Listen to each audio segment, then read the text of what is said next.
Pourquoi Meta a-t-il réussi grâce au physique de Zuckerberg? On est en 2018. Facebook est au bord du gouffre. Facebook s'enfonce dans la crise. Toute la presse américaine ne parle que d'un sujet, l'utilisation de dizaines de millions de profils pour fausser les élections américaines. À la une du scandale, 3 noms apparaissent. Facebook, Trump, la Russie. C'est l'épreuve du feu pour le CEO de Facebook qui doit défendre la réputation de sa plateforme face à des allégations de trahison, collusion avec une force étrangère et négligence. C'est alors que l'Amérique découvre Zuckerberg comme un dirigeant détaché et sans âme. Dans la tourmente, l'action de Facebook perd 119 milliards de dollars de capitalisation. C'est le PIB de l'Équateur, et cela en une seule journée. C'est un record historique. Et d'ailleurs, Facebook ne sera pas protégé par son rebranding en Meta, parce que l'entreprise battra sa propre performance en 2022 avec une perte en une seule journée de 232 milliards. C'est le PIB du Qatar. On est en 2024 et Facebook a triplé sa capitalisation. Et elle a sécurisé sa place de 6e entreprise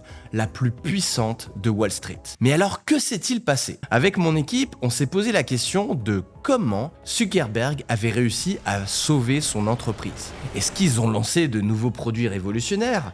Ont-ils eu des performances financières miraculeuses? Sont-ils maintenant lavés de tout soupçon de fuite de données? Rien de tout ça. Les événements les plus significatifs sont le rebranding de Facebook en Meta et la transformation physique de Zuckerberg. Mais le physique ne peut pas être la raison du sauvetage. Notre analyse a permis de mettre en avant un lien entre le sauvetage de Facebook et le physique de Mark Zuckerberg. Et ce qu'on a découvert nous a amené à complètement changer notre façon de voir le marketing. On va creuser ensemble le pouvoir sous-estimé du branding corporel pour que vous puissiez l'appliquer à votre propre business.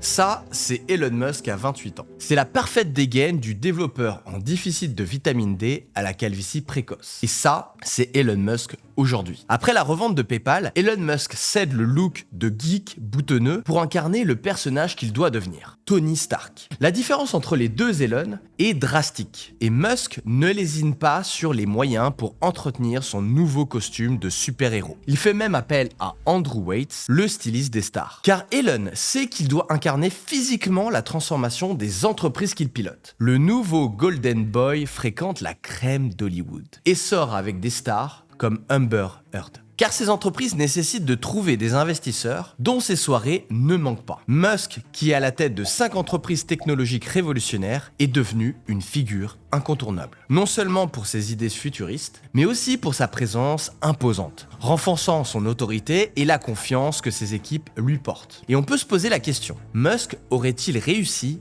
en gardant son physique de geek? Et pour répondre à cette question, on va voir ensemble un duo historique. Retour en 1985. Steve Jobs est évincé d'Apple. À l'époque, il est réputé être tyran à la dégaine d'hippie. Ses collaborateurs se plaignent même de son hygiène douteuse et de ses pieds qui sentent extrêmement mauvais. Pendant ce temps, son ennemi juré, Bill Gates, domine le milieu de l'informatique corporate, avec le standard costard-cravate. Il devient même l'idole de Wall Street avec son look de nerd bien intégré. C'est exactement ce qu'on attend d'un dirigeant des années 80. Pourtant, aujourd'hui, les gens vénèrent encore le fantôme de Jobs alors que Gates est presque oublié. Mais que s'est-il passé? En 1997, après 10 ans de chute pour Apple, Steve Jobs est rappelé à la rescousse. Et il revient avec un style unique, décontracté mais déterminé. Fini le hippie aux pieds nauséabonds, son col roulé noir et son jean deviennent des symboles de son approche radicalement différente. Pendant ce temps, Bill Gates, resté fidèle à son look corporate, va traverser une décennie de crise pour Microsoft, avec une remise en cause de son monopole. Le manque de renouvellement de Bill Gates, aussi bien en apparence qu'en idée, l'amène à céder le contrôle de Microsoft à Steve Ballmer,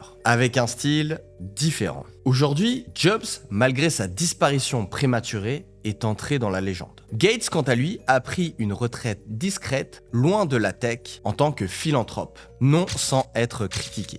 Mais alors, à quel point le look de Steve Jobs ou de Bill Gates ont été déterminants dans leur réussite ou leurs échecs? Nous avons remarqué qu'il y avait une adéquation entre le physique des dirigeants et les besoins de leur entreprise. Dans le cas où leurs dirigeants incarnent correctement les valeurs, l'entreprise se porte mieux. Par exemple, quand Elon Musk se transforme en Tony Stark pour révolutionner l'automobile, le spatial et la neuroscience. Ou pour le pire, par exemple, quand Bill Gates incarne un capitaine rigide et arrogant. Et ce phénomène s'explique parce que notre perception des valeurs d'une marque est influencée par la personne qui la représente. Ce mécanisme a été étudié par les chercheurs de l'université de Pennsylvanie. Ils ont mis 339 médecins face à des commerciaux de laboratoires pharmaceutiques pour analyser ce qui influençait les ventes de médicaments. Et alors qu'ils s'attendaient à avoir la qualité des arguments ou le nombre d'études scientifiques comme paramètre principal, ils ont remarqué que les commerciaux perçus comme attractifs généraient des ventes significativement plus élevées. L'attractivité active des leviers psychologiques puissants dans notre perception des compétences. Ainsi, les clients attribuent inconsciemment des qualités comme la sympathie, la confiance ou même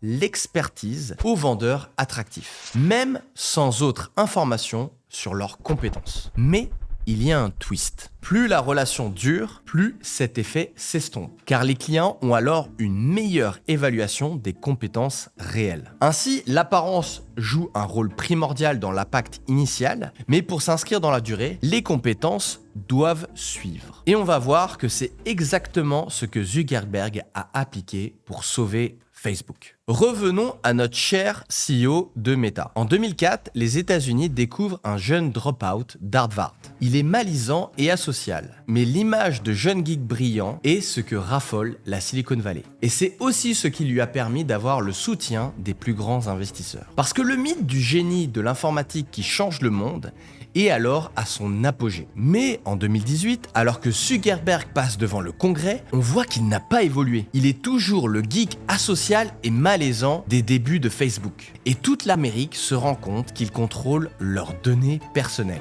Et voilà la véritable raison derrière les 2 crashs boursiers de Meta. Le capitaine du bateau n'inspirait plus confiance. En 2023, l'inimaginable se produit. Mark Zuckerberg et Elon Musk envisagent de se battre dans un combat de MMA. Et là, le monde découvre avec stupeur que Zuckerberg est devenu cool. Face à lui, la silhouette massive du visionnaire de la tech laisse un doute de qui sortirait victorieux de ce combat. Ce combat ne s'est pas concrétisé, mais les 2 capitaines d'industrie ont implanté une idée puissante. Il faudra leur passer sur le corps si quelqu'un veut du mal à leur entreprise. Et ils étaient crédibles. Parce que imaginez 2 secondes que le combat aurait été annoncé entre le Zuckerberg reptilien de 2016 et l'Elon Musk de 1999. Cela aurait été simplement tourné au ridicule. Et c'est ce qu'on appelle la congruence marketing. Et pour eux, le marketing corporel est devenu une arme de communication. Depuis, Zuckerberg apparaît torse nu, musclé, aux côtés de champions de l'UFC. Meta a échangé un robot intelligent contre un battant. Et ainsi a été ancrée l'idée que peu importe le nombre de batailles que Meta subira, l'entreprise survivra. Maintenant que vous avez conscience de l'importance de la congruence du physique du dirigeant avec les valeurs de l'entreprise, je vais oser une prédiction pour prouver notre analyse. Google va entrer dans une phase de crise. Parce qu'aujourd'hui, Google est une entreprise titanesque, mais sans visage. Et contrairement à ses débuts, où Larry Page incarnait les valeurs de la Silicon Valley, avec son fameux « Don't be evil », l'entreprise s'est déshumanisée. Et si Google devait affronter de nouvelles pressions, elle risquerait de se retrouver sans protecteur crédible. En bref, elle n'a plus de capitaine à bord pour le grand public. Ainsi, je prédis que Google devra incarner ses valeurs retrouvées en mettant à sa tête un Templier.